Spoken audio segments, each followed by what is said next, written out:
آج ہمارا مزاج بھلا کیا ہے؟ ہماری طبیعت ہے، ہم لوگوں کو بڑا ڈسکس کرتے ہیں. فلاں آدمی آج کل یہ کر رہا ہے، فلاں آدمی آج کل وہ کر رہا ہے، فلاں آدمی کا آج کل یہ، بندوں کو بڑا ڈسکس کرتے ہیں. قربان جائیں. حضرت عمر فاروق کا روحانی فرمان امام قرطبی نے لکھا ہے. حضرت عمر فاروق کی کیا نگاہ ہے، کیا سمجھانے کا انداز ہے. اور میں نے کہا کہ یہ وہ شخص ہے کہ جو اکیلے میں بیٹھ کے، تنہائی میں بیٹھ کے رب کو یاد کرنے کا سلیقہ بھی جانتا ہے، اور میدان میں نکل کے تلوار لے کے گھوڑے پہ بیٹھ کے دین کو نافذ کرنے کا طریقہ بھی جانتا ہے. جن کو اللہ نے ساری صلاحیتوں سے نوازا ہے. ایک جملہ کہا سیدنا عمر نے، آپ یقین کریں دھارے بدل جاتے ہیں سوچ کے. قبلہ نگاہ ہی انسان کا بدل جاتا ہے، اس کی سوچ ہی تبدیل ہو جاتی ہے. کیا کہنے لگے حضرت عمر؟ فرمانے لگے اور کچھ خلوت نشینی کی بھی عادت ڈالو، کوئی تنہا بھی رہنا سیکھو. کیا جملہ ہے، کیا ارشاد ہے. فرمانے لگے لوگوں کا ذکر زیادہ نہ کیا کرو، لوگوں کا ذکر کرنا تو بیماری ہے.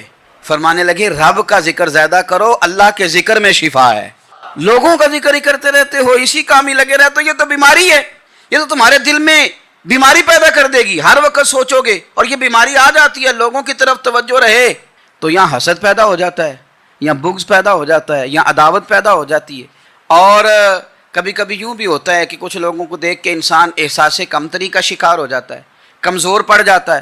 تو بندوں کی طرف دیکھنے کی حاجت کیا ہے؟ جب فرصت ملے بندہ وضو کرے، سر سجدے میں رکھ دے، قرآن پاک کی تلاوت شروع کر دے، اور جب دل زیادہ بے چین ہو تو پھر وہ وضو کرے، ہلکی سی خوشبو لگائے، مدینے کی جانب منہ کرے اور محبوب کریم پر درود و سلام پڑھنا شروع کر دے. راتیں بھی مدینے کی، باتیں بھی مدینے کی، جینے میں یہ جینا ہے، کیا بات ہے جینے کی. حضرت عمر کہنے لگے لوگوں کا ذکر کم کرو، یہ تو بیماری ہے نری.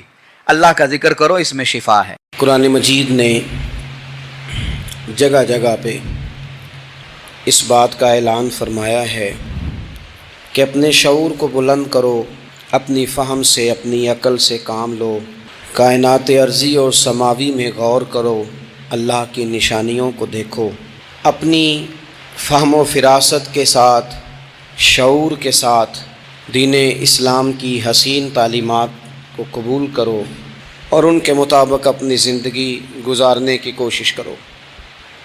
سورہ زمر کی آیت نمبر 18 میں نے تلاوت کی ہے. اللہ تعالیٰ نے فرمایا کہ الذین یستمعون القول، فرمایا وہ لوگ جو توجہ سے بات سنتے ہیں، کان لگا کے سنتے ہیں، فیتبعون احسنہ، اور پھر بہترین بات کی پیروی کرتے ہیں. پہلے تو سنتے غور کے ساتھ ہیں، پھر بہترین بات کی. اسلام کے اندر اجر و ثواب دو طرح کا ہے، ایک بہتر ہے، ایک بہترین ہے. آپ نے کسی سے قرض لینا ہو تو اس کو مہلت دینا بہتر ہے اور معاف کر دینا بہترین ہے. کسی شخص نے آپ کے ساتھ زیادتی کی ہو تو اتنی ہی زیادتی اس کے ساتھ کر لینا جائز ہے، لیکن اسے معاف کر دینا یہ بہترین ہے. تو فرمایا وہ پہلے کان لگا کے سنتے ہیں، پھر بہترین بات کی پیروی کرتے ہیں، ان میں سے جو زیادہ اچھی چیز ہے اس کے مطابق عمل کرتے ہیں. اولئک الذین ھداھم اللہ، یہی لوگ ہیں جنہیں اللہ نے ہدایت عطا فرمائی ہے. واولئک ھم اولو الالباب، اور فرمایا یہ لوگ عقل والے ہیں، یہی ہیں جنہیں اللہ نے ہدایت دی اور یہ صاحبان عقل ہیں. ایک دنیا کے اندر عقل وہ ہے جس کا لوگ بہت زیادہ استعمال کرتے ہیں، تو وہ عقل انہیں بعض اوقات گمراہی کی جانب لے جاتی ہے. اس عقل کی بات بھی اقبال نے کہی ہے، فرماتے ہیں کہ عقل عیار ہے، 100 بھیس بنا لیتی ہے. اس کے لیے عیار کا لفظ کہا، اور دوسرا پہلو دیکھیے عیار کے مقابلے میں لفظ کیا کہا. عقل عیار ہے، 100 بھیس بنا لیتی ہے، عشق بیچارہ. عقل عیار اور عشق بیچارہ. دیکھیں اس کے مقابلے میں جو جملہ دیا ہے، جو لفظ دیا ہے، یعنی لفظ عیار آپ جب بولتے ہیں عیار بڑا چلاک ہے، بڑا یار ہے، بڑا مکار ہے، تو زاویہ کیا بنتا ہے. اور جب آپ بیچارہ بولتے ہیں تو وہ بیچارہ. اب زاویہ دیکھیے کیا کھینچا. کہنے لگے عقل عیار ہے، 100 بھیس بنا لیتی ہے، عشق بیچارہ. نہ ملا ہے، نہ زاہد، نہ حکیم، یہ کچھ بھی نہیں، یہ بیچارہ کچھ بھی نہیں، بیچارہ جو ہوا. تو عقل کی طرف تو قرآن و سنت نے توجہ دلائی ہے، لیکن عقل سے مراد ہے فہم ہو، فراست ہو، حلم ہو، بردباری ہو. عاجزی ہو، غور فکر کرنے کا مزاج ہو، کسی چیز کو پورے شعور کے ساتھ بندہ قبول کرے۔ آج کل جن چیزوں کو لوگ عقل سمجھتے ہیں نا، وہ عقل نہیں ہے، وہ چالاکی ہے۔ آج کل لوگ عقل مند نہیں ہیں، چالاک ہیں۔ چالاکی اور چیز کا نام ہے، تیز تراری اور چیز کا نام ہے، عقل مند ہونا اور چیز کا نام ہے۔ یہ جو شطرنج کے ہیر پھیر سے لوگ دنیا چلاتے ہیں، یہ عقل مند نہیں ہوتے، یہ چالاک ہوتے ہیں۔ ہمارے ہاں ڈھیر سارے لوگ اپنی زندگی، اپنا گھر، اپنا کاروبار چالاکی سے چلاتے ہیں۔ چالاکیاں لمبی نہیں چلتی، ان کے پول کھل جاتے ہیں۔ تیزیاں لمبی نہیں چلتی، جلدی مکر واضح ہو جاتے ہیں۔ چالاک آدمی کے دوست نہیں ہوتے۔ آپ کسی کے ساتھ سیاست کے ساتھ زندگی گزار رہے ہیں تو وہ بھی آپ کے ساتھ سیاست ہی کر رہا ہے۔ جب آپ فہم کے ساتھ چلتے ہیں، فراست کے ساتھ۔ اب عقل کیا ہے؟ نبی پاک صلی اللہ تعالیٰ علیہ وسلم نے فرمایا، کسی نے پوچھا یا رسول اللہ صلی اللہ علیہ وسلم بہترین مومن کون ہوتا ہے؟ تو نبی پاک علیہ الصلوۃ والسلام نے فرمایا جس کا اخلاق زیادہ اچھا ہو۔ تو یا رسول اللہ عقل مند کون ہوتا ہے؟ تو نبی پاک علیہ السلام نے فرمایا عقل مند وہ ہوتا ہے جو موت کو کثرت سے یاد کرے اور اپنی آخرت کی تیاری کرے۔ یہ عقل ہے، یہ شعور ہے۔ لیکن وہ چالاکی کے ساتھ دنیا داری میں بڑا اپنا نام بنا لے، بڑے پیسے جمع کر لے، بڑا جناب گھروندہ تیار کر لے، تو یہ چالاک ہے، عقل مند نہیں۔ فہم والے بنیں، شعور والے بنیں، اپنی زندگی فہم کے ساتھ گزاریں۔ آپ اپنے شعور کی بلندی کی طرف بڑھیں، اپنے بچوں کو تیز نہ کریں، چالاک نہ کریں۔ وہ ایک درویش سے میری ملاقات ہوئی تو وہ بڑے بھولے بھالے تھے، ان کے بچے بھی بھولے بھالے تھے۔ تو میں نے سارے خاندان میں سب بھولے بھالے لوگ دیکھے، تو میں نے ان سے کہا کہ یہ کیا ماجرا ہے؟ تو کہنے لگے ہمارے دادا جی نے دعا کی تھی کہ یا اللہ میرے بچے چالاک نہ ہوں، یہ شاطر نہ ہوں، تیزیاں نہ کرنی آتی ہوں، یہ بھولے ہوں، درویش ہوں، سادہ ہوں۔ اولادیں شعور تیز تراک ہو جائیں نا، چالاک شاطر ہو جائیں، تو وہ تو ماں باپ کو بھی روز کوئی نہ کوئی کہانی ہی سناتے ہیں، وہ تو اپنے دائیں بائیں بھی کوئی نہ کوئی نیا قصہ ہی بیان کرتے ہیں۔ عقل مند بنیں، شعور والا انہیں بنائیں، انہیں اچھے برے کی تمیز سکھائیں۔ یعنی شعور، چالاک آدمی تو حلال حرام کی پرواہ نہیں کرتا، بس وہ دیکھتا ہے میں نے پارٹی کو قابو کیسے کرنا ہے۔ لیکن عقل مند وہ ہوتا ہے جو دیکھے کہ یہ میرے لیے جائز ہے کہ ناجائز ہے، محنت سے کام کرے، شعور سے کام کرے، لیکن لقمہ حرام کبھی اپنے گھر داخل نہ ہونے دے۔ یہ شعور ہے، یہ بلندی ہے۔ یعنی شعور یہ ہے کہ اسے پتہ چلے کہ یہ حق میرا ہے، یہ میرے بھائی کا ہے، یہ حق میرا ہے، یہ میرے ملازم کا ہے، یہ حق میرا ہے، یہ میرے پڑوسی کا۔ یہ شعور ہے۔ اور چالاکی کیا ہے؟ کہ وہ تیزی دکھائے اور سب کا مال ہڑپ کر کے اپنے گھر لے آئے اور کسی کو پتہ بھی نہ چلنا دے۔ یہ چالاکی ہے۔ چالاک نہ بنے، باشعور بنے، فہم والے بنے۔ میرے نبی پاک صلی اللہ تعالیٰ علیہ وسلم پر اللہ تعالیٰ نے جو قرآن مجید کتاب نازل کی تو 300 کے لگ بھگ آیات قرآن پاک میں ایسی ہیں، جن کا زیادہ مطالعہ ہے وہ زیادہ جمع کر لیں گے۔ 300 کے قریب آیات ایسی ہیں جس میں اللہ تعالیٰ نے عقل اور شعور کی طرف بڑھنے کا حکم دیا ہے۔ فرمایا عقل والو غور کرو، تم دیکھتے نہیں زمین و آسمان میں اختلاف ہے، رات اور دن آتے جاتے ہیں، اس میں غور کرو، اس میں نشانیاں ہیں، پر ان کے لیے جو عقل رکھتے ہیں، جو شعوری بلندی رکھتے ہیں، تیزی نہیں، چالاکی نہیں، شاطر پن نہیں۔ ابو جہل جو تھا نا، وہ بیوقوف آدمی نہیں تھا، دور دراز سے لوگ اس کے پاس اپنے مقدمات کا فیصلہ کرانے آتے تھے۔ چالاک آدمی تھا، اتنی زبردست بات کرتا تھا، اتنی اچھی باتیں سناتا تھا کہ لوگ لوٹ پوٹ ہوتے تھے، گھنٹوں بیٹھ کے لوگ اس کی بات سنتے تھے۔ لیکن شاطر تھا، عقل مند نہیں تھا۔ اگر عقل مند ہوتا تو اسے نظر آ جاتا کہ وہ دیکھو آفتاب نبوت چمک رہا ہے، وہ غلام ہو جاتا ہے رسول پاک کا۔ لیکن وہ چالاک تھا، چالاکیاں کرتا رہا، تیزیاں دکھاتا رہا۔ اس نے اس ترتیب سے اسلام کی مخالفت کی۔ آپ دیکھیں نا، جس رات نبی پاک صلی اللہ علیہ وسلم کو شہید کرنے کا ارادہ ان ظالموں نے کیا ہے تو بڑی پلاننگ کی۔ ہر قبیلے سے ایک ایک بندہ لے کے آؤ، ہر قبیلے سے، اور اس کے ہاتھ میں تلوار تھماؤ۔ جب ہر قبیلے کا بندہ ہوگا تو اگر معاذ اللہ حضور کو شہید کرنے میں کامیاب ہو گئے تو کسی ایک قبیلے پر الزام بھی نہیں آئے گا اور بنو ہاشم کسی ایک قبیلے کا مقابلہ بھی نہیں کر سکیں گے۔ اس چالاکی سے، یہ کبھی لوگوں کی سمجھ میں باتیں نہیں آتی تھی پر چالاک تھے، اس چالاکی سے یہ دین کی مخالفت کرتے تھے، یہ تیزی دکھا کے مخالفت کرتے تھے، اور جناب صدیق اکبر دفاع کی کوششیں کرتے تھے۔ وہ شعور کے ساتھ، فہم کے ساتھ انہوں نے بھی انداز اختیار کیا نا۔ انہوں نے چالاکی کی کہ ہر قبیلے سے ایک ایک بندہ، وہ تو اللہ کی حکمت تھی کہ سرکار نے ایک مٹھی میں پکڑ کے مٹی پھینکی تو ان کی آنکھوں کے آگے اللہ تبارک و تعالیٰ نے پردے ڈال دیے، لیکن اس کے مقابلے میں حضرت صدیق اکبر فہم و فراست کا، شعور کا وہ مظاہرہ کر رہے ہیں۔ وہ کیسا بندوبست کرتے ہیں؟ کہتے ہیں اپنے غلام سے کہ 2 اونٹنیاں موٹی تازی، ان کو تم نے لے کے غار کے اس جانب آ جانا ہے۔ اپنے غلام سے کہتے ہیں کہ تم نے ان اونٹنیوں کو وہاں پہنچانا ہے۔ بیٹے سے کہتے ہیں سارا دن کام کاج کے سلسلے میں ادھر ادھر جانا اور کافروں کی باتیں سن کے پہنچانا کہ نیا منصوبہ کیا بنا رہے ہیں۔ اپنی بیٹی سے کہتے ہیں پتر کھانا پکا کے، کل کا باسی نہیں تازہ پکا کے، اور پھر اس کو تیار کر کے، اور بیٹا دن کے اجالے میں نہیں رات کے اندھیرے میں آنا۔ اب یہاں اقبال بولے، اقبال کہنے لگے جب عشق سکھاتا ہے آداب خود آگاہی، عشق بھی ایک عقل دیتا ہے، جب عشق سکھاتا ہے آداب خود آگاہی تو کھلتے ہیں غلاموں پر اسرار شہنشاہی، پھر وہ غلاموں کو بادشاہ بنا دیتا ہے۔ تو کہا رات کو وہاں کھانا پہنچانا، یہ ان کا شعوری فیصلہ ہے، اور رستے میں حضرت صدیق اکبر بھی شعور کا مظاہرہ کرتے ہوئے حضور کو لے کے جا رہے ہیں۔ انہوں نے بھی پلاننگ کی، منصوبہ بندی کی، پر چالاکی سے حضرت صدیق اکبر بھی اپنا شعور استعمال کر رہے ہیں۔ رستے میں ایک شخص ملتا ہے جناب صدیق اکبر کو، یہ شعور ہے، یہ فہم ہے، یہ فراست ہے۔ ایک شخص رستے میں ملتا ہے۔ عرب کے اندر ایک رواج تھا کہ کبھی کبھی نا کوئی ہادی ساتھ لے لیا جاتا تھا۔ ہادی اس کو کہتے تھے جو رستہ دکھاتا تھا آگے آگے، وہ کچھ تھوڑا بہت نذرانہ لیتے تھے، رقم لیتے تھے، رستہ دکھاتے تھے۔ چونکہ رستہ بتانا بڑی دور دور تک آبادی نہیں ہوتی تھی تو پوچھیں گے کس سے اگر بھول گئے تو ایک شخص ساتھ رکھ لیا جاتا تھا۔ رستے میں ایک شخص ملا جو مدینہ شریف سے جا رہا تھا مکہ مکرمہ۔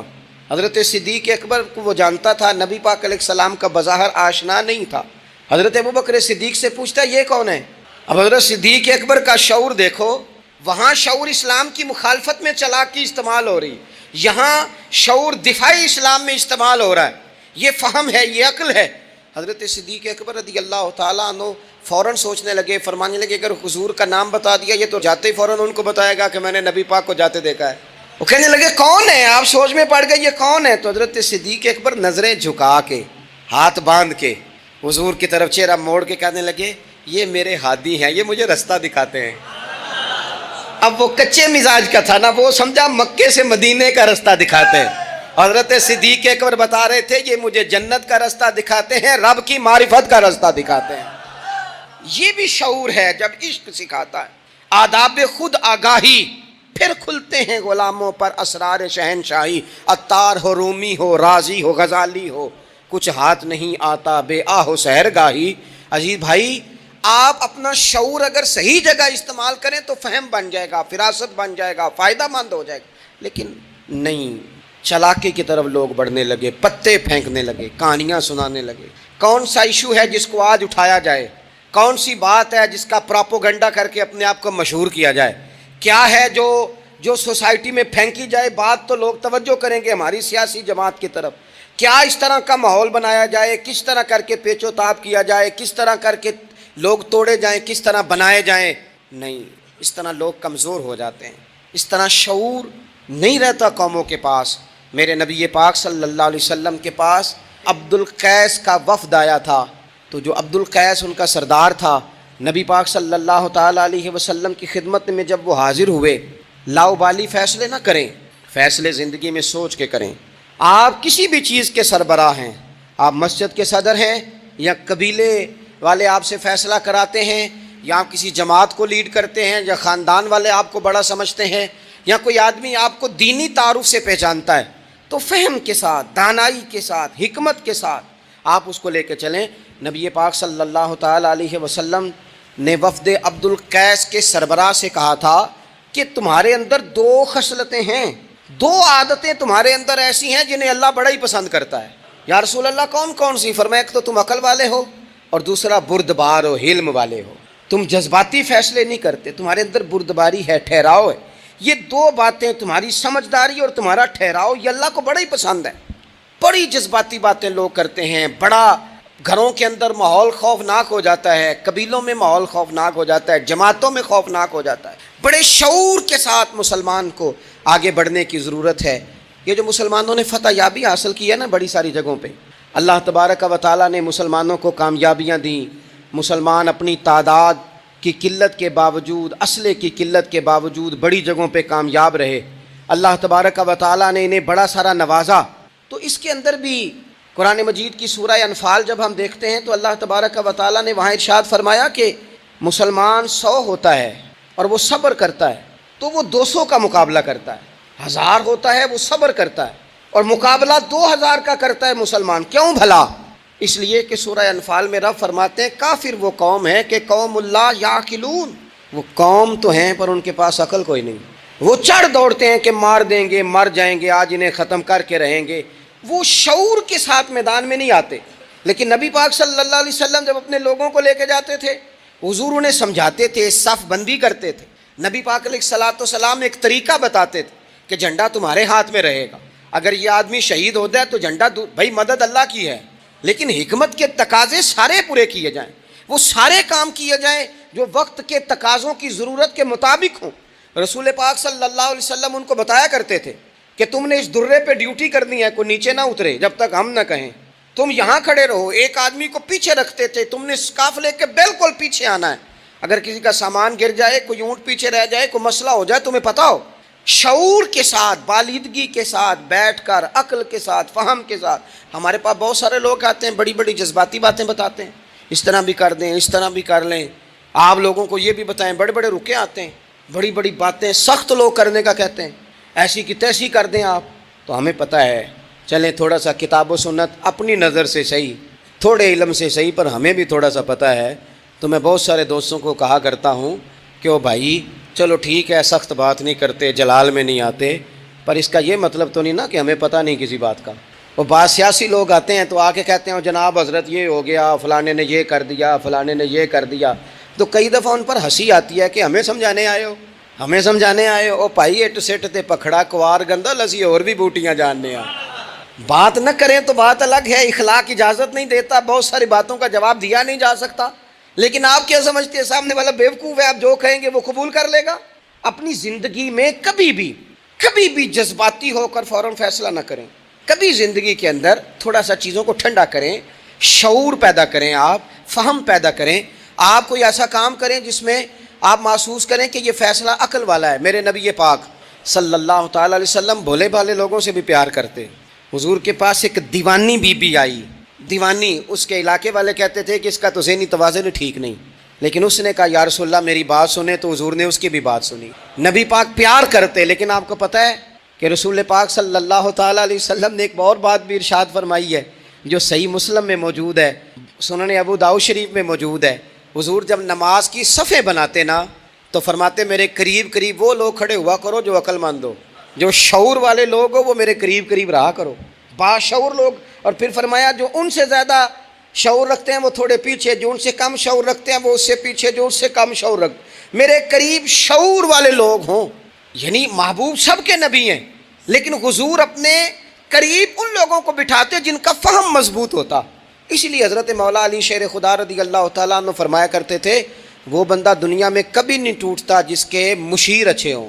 ہمارے آج کل مشیر نہیں ہوتے، ہمارے خوش آمدی ہوتے ہیں، ہمارے وہ ہوتے ہیں جو ہمیں بلے بلے کہیں، ہمارے وہ ہوتے ہیں جو ہمیں کہیں کیا بات ہے، سبزہ سارا ہی سبز ہے باہر، اور ہم اتنی طاقت نہیں رکھتے کہ ہم تصویر کا دوسرا رخ بھی دیکھیں۔ تو اللہ کے رسول نے شعور کو سپورٹ کیا، عقل کو سپورٹ کیا، فہم و فراست کو سپورٹ کیا، فرمایا میرے قریب دیکھیں نا۔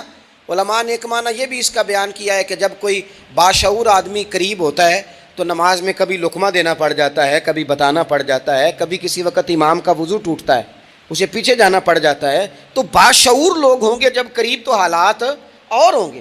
اللہ کے رسول صلی اللہ تعالیٰ علیہ وسلم باشعور لوگوں کو قریب رکھتے، شعور کی بات آگے پھیلاتے۔